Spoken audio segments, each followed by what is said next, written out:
Okay, so do I need to start over? I think I need to start over because wait. Here, we'll start over. Hi. Apparently, I've been talking to no one and no one could hear me. Okay, so we're gonna start over. So this is day 3, the studio tour of the uh, of QTalk Live. Okay. Anyway, so um, I'm I'm sorry. Okay, starting over. All right, I'm gonna flip the camera and we're gonna start from the beginning again. Okay, so I'm in the basement. This is a full finished basement, and that's the stairs down. Oh, see, that's my Q clock because it's Q time. So the story there is I've been collecting all these Qs all these years because I knew that one day I would make this clock. It was something that I've been wanting to do for a long time, and it just occurred to me I haven't adjusted the time. I haven't moved it forward yet. Anyway, so this here, what's nice about this studio is that, or my workspace is, it's a full walkout. So I have all these windows, and on this side of the studio is really my office. So, and as you can see, all my crazy organization. Didn't know what to do with all these frames that came from the store that I had, but those are all the articles that were written from the store. And what's another cool feature of all this is, and but anyway, not that I've used it. Okay, so this wall here divides this room from the other room. The studio's on that side, so I'm going to walk around.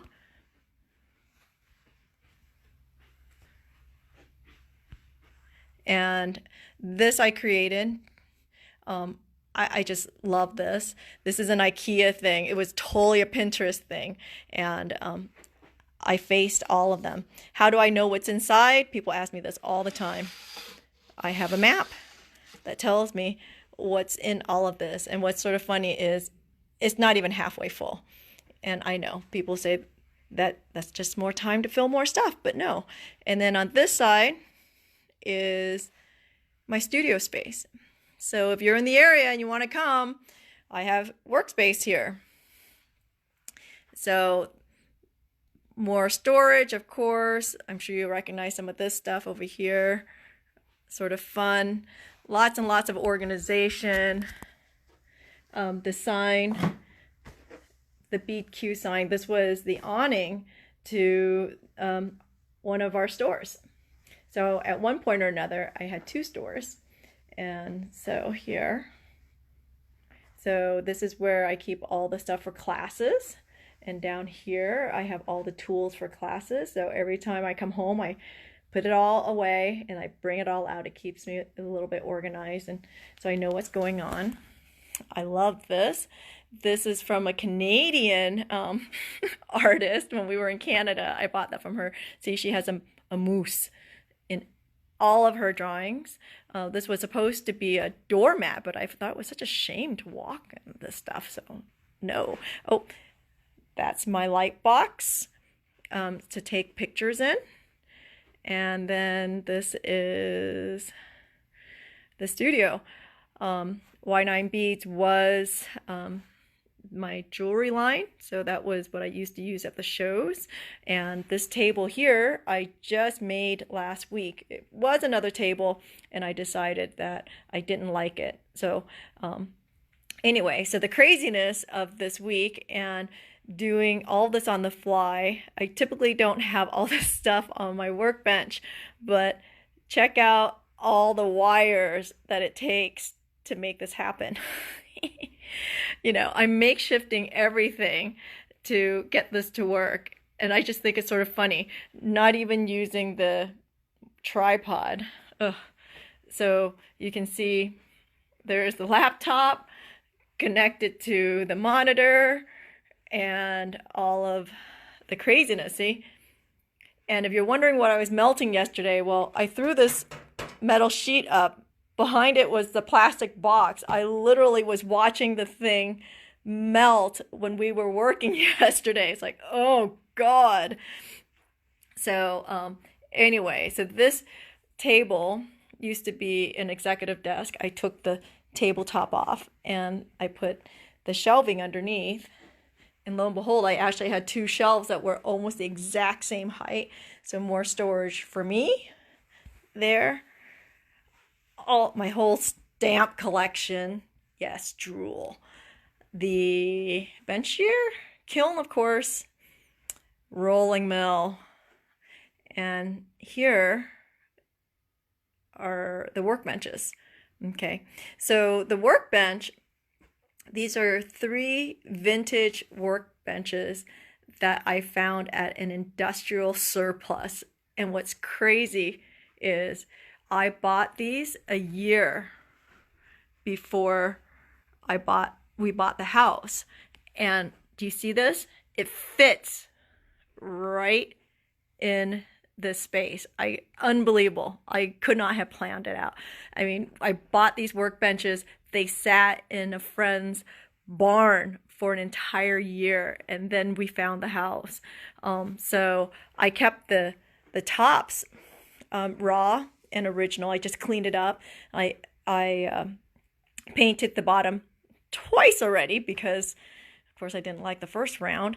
But what's sort of funny is these workbenches, they came from a tool and die company. And so when I was working on it, you can totally smell the oil that they were using. What do they call it? The lubricants that they were using. For the, for their work. And all the little metal shavings were in the drawers and whatnot. So over here, what's nice having all this workspace is I was able to set up a bench where I can do all the photography. So if you're seeing the stuff in Lapidary Journal, here, I'll move this out. You can see that a little bit better. See? So if you're seeing the stuff in Lapidary Journal, I just set up over here and I take all my process photos, and it's nice because everything's just in one spot. I don't have to set it up every single time I start over. And anyway, and then down below, as I mentioned the other day, I've been saving these wine boxes, and I don't know how I get this stuff, but I have vintage drawer pulls, and I added to those. So now I have more storage down there. Of course, the studio microwave, and let's see, I'm doing this to prove a point to Gail, because I had posted a picture of all my hammers at one point, and someone said, yeah, good luck keeping it clean. Hey, let me tell you, keeping it clean, man. So we'll go over here for a second. And this is, Taha, that would be Enamel World. And so this is where all the enamel is. And, oh, just for fun, I don't collect a ton of things, but this is one of my big collections. So this is a collection of what I call pagodas, okay? Because everywhere I travel, I pick up a pagoda of sorts. So it started with these, China pagoda, and then there was one from Vietnam, and then the next thing you know, they became other pagodas. So get it, Southwest pagoda, Amsterdam pagoda, Thailand, see, Paris pagoda. See, they're all pagodas, right, of sorts, and Seattle and everywhere else. So this is my little pagoda collection. And oh yeah, I know. And then there's always some random, like, giraffe, right? Who knows? Anyway, wherever it is that we've traveled to. Anyway, so, oh, hi. Yes, I made this at one point. Oh, and so that's my office, and that's the full, I don't know, 360 of the studio, and where all the magic happens. If you're ever in Ohio, do consider coming by, saying hi. I would love to have you guys here anytime that we're here, or not. Heck, you can definitely swing by. It would be great, especially after all of this. So thanks for tuning in. We will see you tomorrow for the quartet bracelet, and 1 o'clock Eastern time. We'll see you then. Bye!